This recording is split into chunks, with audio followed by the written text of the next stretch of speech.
तुम्ही पाहिलंय असेल ना, हॉस्पिटलच्या मॉनिटरवर त्या वर खाली जाणाऱ्या रेषा? त्या म्हणजे नक्की काय असतं? त्या आपल्या हृदयाची एक खास भाषा बोलत असतात. चला, आज आपण हीच भाषा सोपी करून समजून घेऊया. पण मग प्रश्न हा आहे की डॉक्टरांना हृदयाची ही भाषा इतकी अचूकपणे कळते कशी? काय आहे यामागचं रहस्य? चला जाणून घेऊया. तर हे सगळं शक्य होतं ECGमुळे, म्हणजे इलेक्ट्रोकार्डिओग्रॅम. हे एक असं भन्नाट उपकरण आहे जे हृदयातील अगदी सूक्ष्म विद्युतक्रिया मोजतं आणि त्याचा एक ग्राफ बनवतं.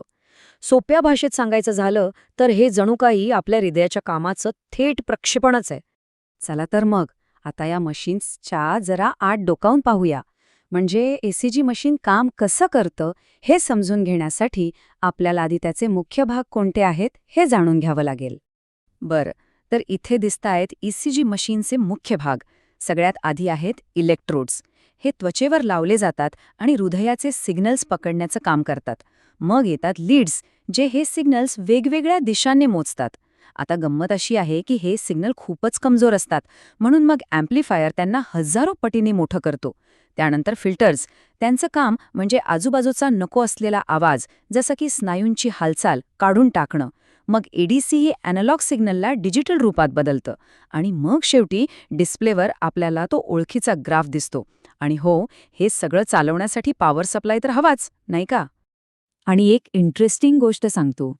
एका स्टँडर्ड 12 लीड ECGसाठी प्रत्यक्षात फक्त 10 इलेक्ट्रोड्स वापरली जातात. कमाल आहे ना? हे शरीराच्या वेगवेगळ्या भागांवर लावून हृदयाची एक प्रकारची 3D इलेक्ट्रिकल इमेजेस तयार केली जाते, ज्यामुळे डॉक्टरांना अगदी अचूक माहिती मिळते. चला तर मग, हृदयाच्या एका छोट्या ठोक्यातून निघालेल्या विद्युत सिग्नलचा स्क्रीनवरच्या त्या रेषेपर्यंतचा संपूर्ण प्रवास कसा होतो ते पाहूया. ही प्रक्रिया खरंच खूप रंजक आहे. ही संपूर्ण प्रक्रिया 5 सोप्या टप्प्यांत विभागलेली आहे. पहिलं, त्वचेवरचे इलेक्ट्रोड्स हृदयाचे विद्युत आवेग पकडतात.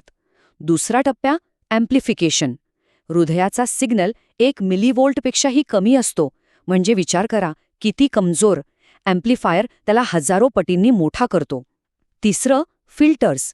हे शरीरातील इतर अनावश्यक आवाज काढून टाकतात आणि सिग्नल एकदम स्वच्छ करतात. चौथा, ADC. या सिग्नलला डिजिटल बनवतं, जेणेकरून कम्प्युटर त्याला समजू शकेल. आणि मग 5वा आणि शेवटचा टप्पा म्हणजे आउटपुट, जिथे आपल्याला तो अंतिम वेव्हफॉर्म दिसतो. आणि या सगळ्या प्रक्रियेचा अंतिम परिणाम काय? तर तो म्हणजे हा प्रसिद्ध PQRST वेव्हफॉर्म.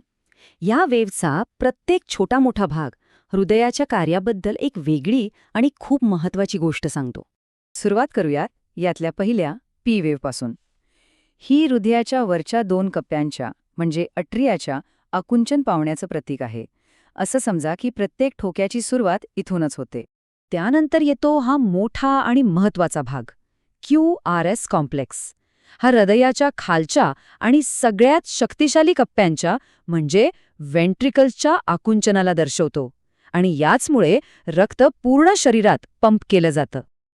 आणि शेवटी येते T वेव्ह. ही वेंट्रिकल्सच्या पुन्हा आराम करण्याच्या म्हणजे शिथिल होण्याच्या अवस्थेचा प्रतिनिधित्व करते.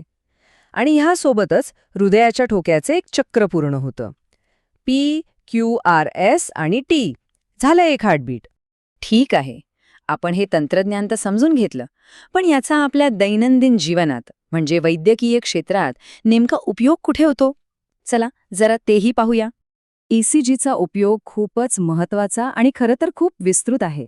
हार्ट अटॅक किंवा हृदयाचे अनियमित ठोके यांसारख्या गंभीर विकारांचं निदान करण्यासाठी, साध्या हेल्थ चेकअप्समध्ये आणि कोणत्याही शस्त्रक्रियेपूर्वीची तयारी म्हणून, इतकंच नाही तर खेळाडूंच्या हृदयाची क्षमता तपासण्यासाठी सुद्धा, आणि एखाद्या औषधाचा हृदयाच्या लयीवर काय परिणाम होतोय हे पाहण्यासाठीही याचा वापर होतो. म्हणजे कितीतरी ठिकाणी. पण याचा सर्वात महत्त्वाचा, अगदी जीवनदायी उपयोग होतो तो ICU आणि आपत्कालीन परिस्थितीत. इथे तर प्रत्येक सेकंदाला ECG रुग्णाच्या हृदयावर नजर ठेवते आणि डॉक्टरांना जीव वाचवणारी अत्यंत मोलाची माहिती पुरवत राहते. चला तर, आत्तापर्यंत आपण जे काही पाहिलं त्याचा एका नजरेत पटकन आढावा घेऊया, म्हणजे सगळं लक्षात राहील. या टेबलमध्ये बघा, सगळं किती सोपं करून सांगितलं आहे. इलेक्ट्रोड सिग्नल पकडतात, अँप्लिफायर तो वाढवतो, फिल्टर त्यातला नको असलेला भाग काढतो, एडीसी त्याला डिजिटल बनवतं आणि डिस्प्ले आपल्याला तो अंतिम ग्राफ दाखवतो.